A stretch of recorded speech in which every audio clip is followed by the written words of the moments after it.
thôi cho tao kỳ chứ.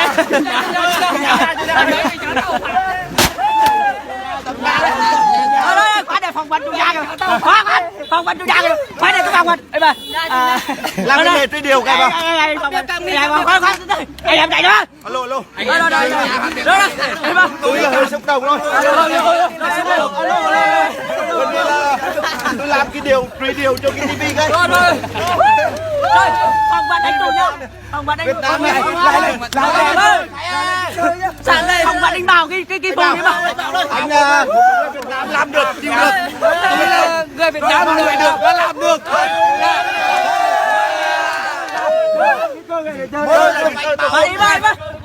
Tôi nói được là làm được. Cái này là anh nói thắng được không? Việt Nam thắng tôi đập tivi. Mời anh vào đập, mời anh vào đập tivi. Mời anh vào đập. Không biết là đi này.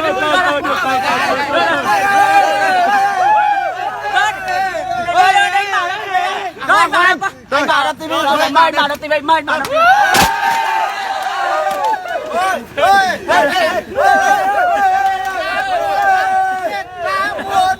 Hey!